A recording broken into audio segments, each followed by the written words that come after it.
कल्पना करा, तुम्ही सकाळी उठलात, चहा बनवलात, मोबाईल हातामध्ये घेतलात, टीव्ही ऑन केलात आणि एक बातमी दिसली, मध्यपूर्वेत तणाव वाढला, तेलाचे दर वाढू शकतात. आपण विचार करतो, मला काय करायचंय त्याचं. पण काही दिवसांनी पेट्रोल पंपावर गेलात आणि दर वाढलेले दिसले. भाजी घ्यायला गेलात, किमती वाढलेल्या, घरचं बजेट बिघडायला लागलं. हा फक्त योगायोग आहे का? आपल्या रोजच्या आयुष्याचा त्या हजारो किलोमीटर दूर घडणाऱ्या संघर्षाशी काय संबंध आहे का? नमस्कार मित्रांनो, आज आपण समजून घेणार आहोत मध्यपूर्व हा प्रदेश जगासाठी इतका महत्वाचा का आहे. Iran, Saudi Arabia, Iraq, Israel, Palestine ही नावं आपण ऐकतो, पण तिथे नक्की काय चालतं? आजचा हा व्हिडिओ 3 गोष्टींवरती आधारित आहे: भूगोल, इतिहास आणि ऊर्जा. या 3 गोष्टी समजल्या की मध्यपूर्व समजायला लागतो, आणि मध्यपूर्व समजला की जगाचं राजकारण समजायला लागतं. चला सुरुवात करूया. सर्वात आधी नकाशाकडे पाहूया. युरोपवर, आफ्रिका खाली, आशिया उजवीकडे, आणि या तिन्ही खंडांच्या मध्ये असलेला प्रदेश तो म्हणजे मध्यपूर्व. या प्रदेशात येतात Israel, Palestine, Lebanon, Syria, Iraq, Iran, Saudi Arabia, UAE, Kuwait, Oman, Qatar, Yemen, Jordan. वेगवेगळे देश, वेगवेगळ्या भाषा, वेगवेगळी संस्कृती, पण एक गोष्ट त्यांना जगाच्या नजरेत महत्वाची बनवते, आणि ती म्हणजे तेल, ऑइल. जगात वापरल्या जाणाऱ्या तेलापैकी सर्वात मोठा भाग हा मध्यपूर्वेतून येतो. आणि अजून एक महत्वाची गोष्ट म्हणजे स्ट्रेट ऑफ हॉर्मुझ. हा एक अरुंद समुद्री मार्ग आहे, जो इराण आणि ओमान या देशांच्या मध्ये. काही ठिकाणी तर हा 33 किलोमीटर इतकीच त्याची रुंदी आहे. जगातील जवळजवळ 20% तेल आणि लिक्विफाईड नॅचरल गॅस LNG याच मार्गातून वाहतूक होतो. एक आश्चर्यकारक गोष्ट म्हणजे जगात वापरल्या जाणाऱ्या प्रत्येक 5 बॅरल तेलांपैकी 1 बॅरल या छोट्याशा समुद्री मार्गातून जातो. म्हणजेच जगातील सुमारे 20% तेल फक्त या 33 किलोमीटर रुंदीच्या मार्गावर अवलंबून आहे. दररोज जवळजवळ 17 ते 20 दशलक्ष बॅरल या मार्गातून वाहतूक होतं. म्हणजे साध्या भाषेत सांगायचं तर दररोज शेकडो प्रचंड तेल टँकर या अरुंद मार्गातून जात असतात. भारताची एक मोठी आर्थिक वास्तवता आहे. आपण वापरत असलेल्या तेलापैकी जवळजवळ 85% तेल आपण आयात करतो. म्हणजेच भारतात पेट्रोल आणि डिझेलच्या किमती त्या फक्त मुंबई आणि दिल्लीमध्ये ठरत नाहीत, तर त्या मध्यपूर्वेतील घटनांवरती अवलंबून असतात. पण इथे एक मोठा प्रश्न, जर स्ट्रेट ऑफ हॉर्मुझ काही दिवसांसाठी बंद झाला तर? आता एक मोठा प्रश्न, उद्या इराणने जर स्ट्रेट ऑफ हॉर्मुझ काही दिवसांसाठी बंद केला तर काय होईल? तेलाच्या किमती एका रात्रीत दुप्पट होऊ शकतात. तेलाचा पुरवठा कमी होईल, तेल महाग होईल, आणि जगभरातल्या अर्थव्यवस्था हादरून जातील. याचा परिणाम भारतावरही दिसेल, आणि म्हणूनच हा प्रदेश अतिशय संवेदनशील असा ओळखला जातो. कधी कधी जगाचा इतिहास मोठ्या युद्धांनी बदलत नाही, तर तो बदलतो एक अरुंद अशा समुद्री मार्गामुळे. तर हे आहे या प्रदेशाचं भौगोलिक महत्व. आता एक वैज्ञानिक प्रश्न, मध्यपूर्वेत इतकं तेल का आहे? त्यासाठी आपल्याला लाखो वर्ष मागे जावं लागेल. खूप पूर्वी पृथ्वीवरील काही भाग समुद्राने व्यापलेले होते. त्या समुद्रात असंख्य सूक्ष्म जीव होते. शेवाळ, बॅक्टेरिया, लहान वनस्पती. हे जीव मरत गेले आणि समुद्राच्या तळाशी साठत गेले. वर्षानुवर्षे त्यांच्यावर माती आणि दगडांचे थर जमा होत गेले. लाखो वर्षांचा दाब आणि तापमानामुळे त्या सेंद्रिय पदार्थांचं रूपांतर झालं खनिज तेलात. मध्यपूर्वेतील भौगोलिक परिस्थिती अशी आहे की हे तेल बाहेर निघून न जाता खडकांमध्ये, जमिनीमध्ये अडकून राहिलं. वर्षानुवर्ष ते साठत राहिलं, तिथे अडकून राहिलं.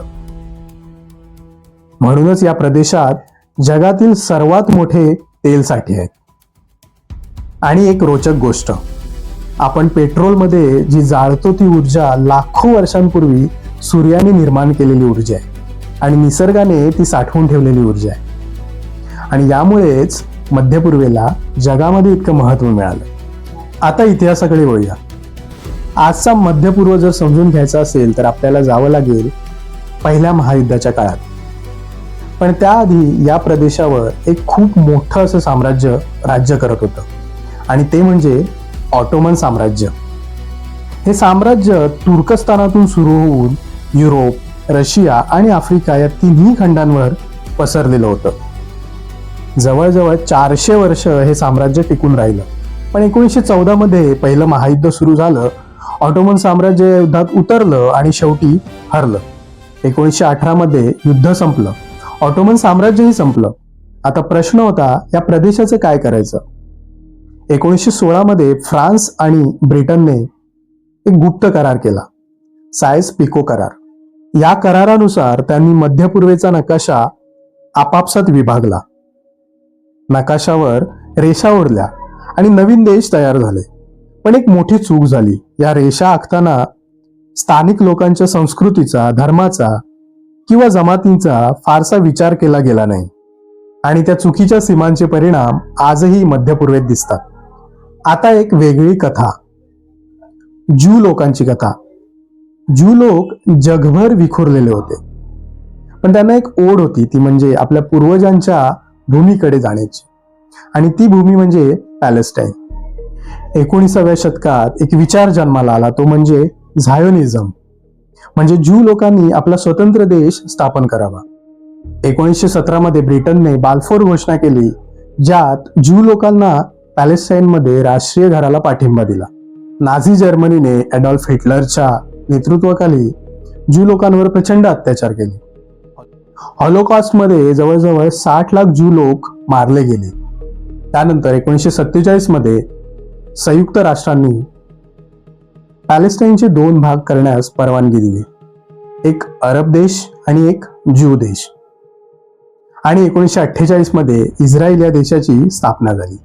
त्यानंतर लगेचच शेजारील अरब राष्ट्रांसोबत युद्ध सुरू झालं आणि पहिलं अरब इस्रायल युद्ध सुरू झालं. या युद्धामुळे लाखो पॅलेस्टाईन लोक आपल्या घरांपासून विस्थापित झाले. मध्यपूर्वेमध्ये हा मुद्दा अजूनही संवेदनशील आहे. आता आपण इराणकडे वळूया. इराण हा तसा प्राचीन देश. पर्शियन संस्कृती ही जगातील अतिशय समृद्ध संस्कृतींपैकी एक संस्कृती. 1979 पूर्वी इराण अमेरिकेचा मित्र होता. तिथे राजा होता शाह. त्यानंतर इराणमध्ये खूप मोठी क्रांती झाली, लोकांमध्ये असंतोष वाढत होता. 1979 मध्ये शाह देश सोडून गेला आणि इराणमध्ये इस्लामिक प्रजासत्ताक स्थापन झालं, धार्मिक नेते रुहुल्ला खोमेनी यांच्या नेतृत्वाखाली. आणि इराणने अमेरिका आणि इस्रायलशी संबंध तोडून टाकले. तेहरानमधील अमेरिकन दूतावासातील घटनेपासून अमेरिका आणि इराणमधील संबंध कायमचे बदलले.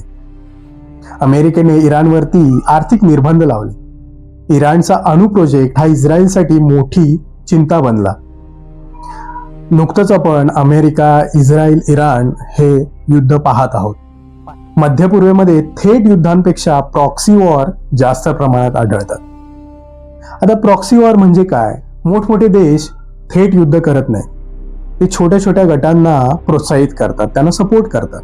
उदाहरणार्थ लेबनॉनमध्ये हिजबुल्ला आणि गाझामध्ये हमास याला इराणचा सपोर्ट आहे. दुसऱ्या बाजूला युनायटेड स्टेट्स आणि इस्रायल यांनी वेगवेगळ्या ठिकाणी सरकारी सैनिकांना किंवा त्यांच्या मित्रपक्षांना प्रत्येक वेळी सहकार्य केलेलं आहे.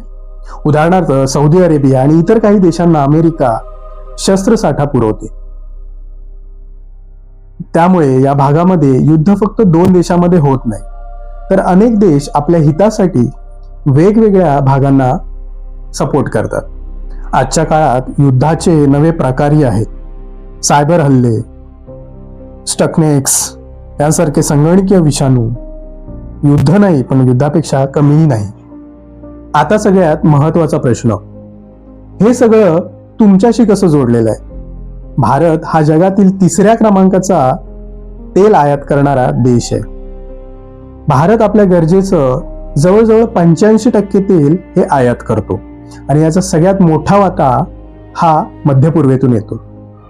आणि म्हणूनच तिथे तणाव वाढला की तेलाचे दर वाढतात.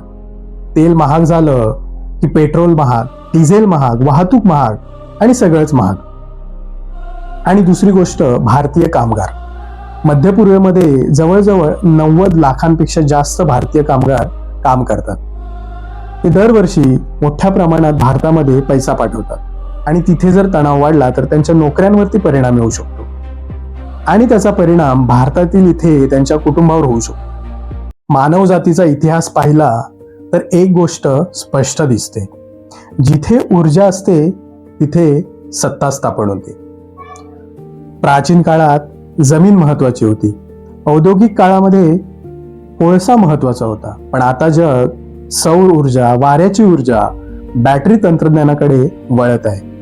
जर भविष्यात तेलावरची डिपेंडन्सी कमी झाली तर मध्य पूर्वेतील महत्व कमी होईल का? कदाचित.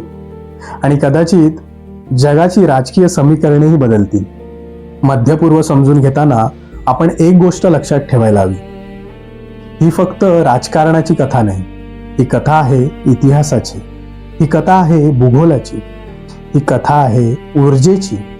तर पुढच्या वेळी बातम्यांमध्ये मध्य पूर्वेबद्दल ऐकाल तर एक गोष्ट लक्षात ठेवा, ते फक्त तिकडेच नाही, ते आपल्या सगळ्यांच्या आयुष्याशी निगडीत आहे. धन्यवाद.